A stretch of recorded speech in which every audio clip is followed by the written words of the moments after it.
Basicamente, eu tive a sorte de estar em empresas de primeira linha, empresas de ponta, farmacêuticas, multinacionais, indústrias, que tinham excelentes práticas de manufatura, uma preocupação muito grande com a qualidade dos produtos, uma busca no encantamento do cliente, isso já nos anos 90.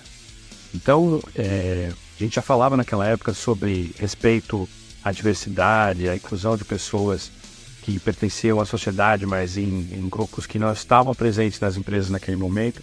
E a gente já começou a fazer aquele trabalho nessa época, eu lembro. E uma das coisas que foi muito boa para mim foi me envolver em projetos em vários países, em vários tipos de negócio no próprio Brasil, né? Dentro da fábrica, das indústrias, e também dentro da parte comercial, saindo na rua com o pessoal de vendas, fazer merchandising, entender o tempo que levava para fazer cada atividade, o tempo que se consumia até para estacionar um veículo, por exemplo. Então, com toda essa experiência que eu tive, eu acabei desenvolvendo 5 princípios que eu sempre levo comigo nas empresas onde eu vou trabalhar como consultor ou como contratado.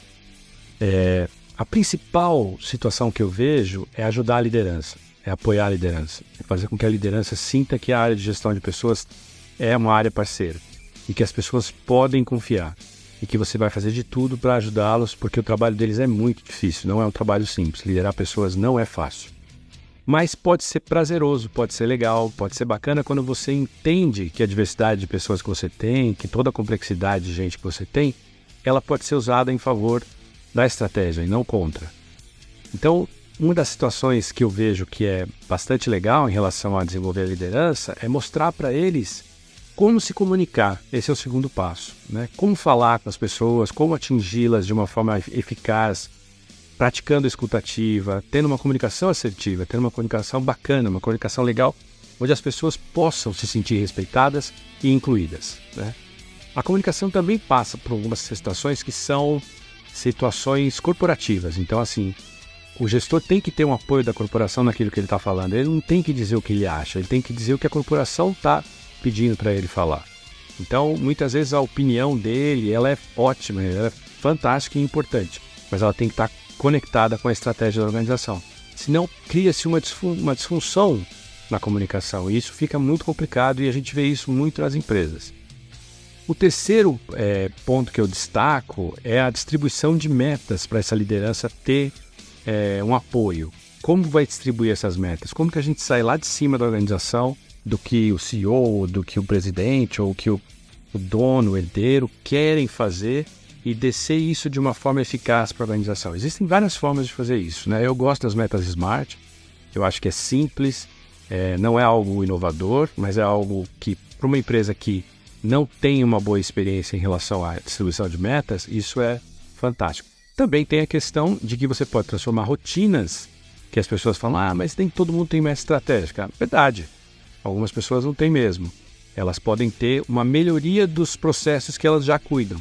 Então, assim, como que ela pode atender melhor, como que ela pode reduzir o tempo naquele atendimento, como que ela pode ter um maior índice de satisfação das pessoas, sejam internos, clientes internos ou externos.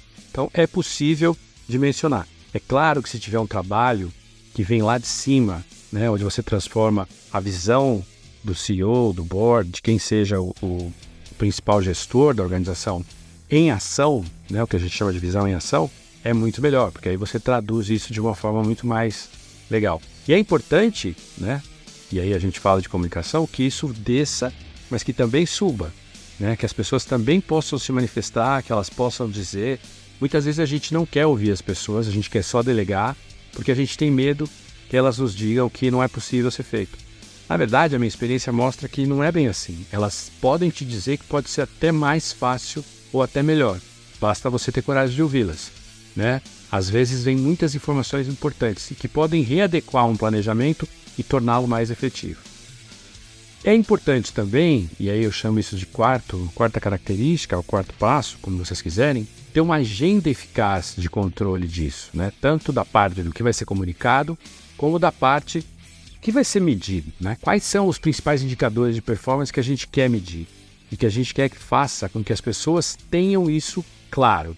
Para que eu vou fazer isso? Eu quero que o cliente fique satisfeito, eu quero fidelizar clientes, eu quero aumentar a margem, eu quero crescer, distribuição do mercado, market share, o que eu quero? Quando eu tenho isso claro, eu vou fazer o acompanhamento desse indicador de performance. E é isso que vai ser cobrado das pessoas. Então eu não posso pedir para uma pessoa da qualidade identificar que as coisas estão maravilhosamente bem feitas dentro da sua linha de produção. Elas têm que estar muito bem feitas com o cliente. Esse é um exemplo clássico que eu tenho. Então assim, não importa o número de quebras que tem na minha linha, importa o número de satisfação que o meu cliente tem em relação a esse produto quando ele estiver usufruindo do produto ou vendendo, revendendo esse produto. Esse para mim é um ponto fundamental. E essa agenda ela passa por quem está presente nas reuniões, qual a periodicidade dessas reuniões, o que vai se tratar, para que isso não vire um mar de reuniões, que as pessoas se reúnam o tempo todo para discutir projetos. Essas reuniões têm que ter um começo, meio e fim claro, tem que ter uma agenda do que vai ser feito depois, quem é responsável e quando vai entregar. Porque se isso não for bem acompanhado, perde-se totalmente o controle e aí perde-se a seriedade do processo.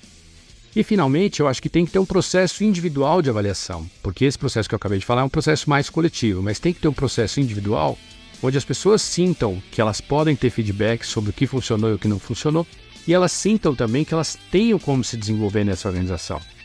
Eu costumo falar que a avaliação de desempenho não serve somente para isso, ela serve para identificar talentos. Eu tive várias experiências de identificação de talentos na organização, onde a gente mostrava como era possível a gente perceber que pessoas se destacavam tanto nas questões de valores ou nas questões de competências, como nas questões de entrega.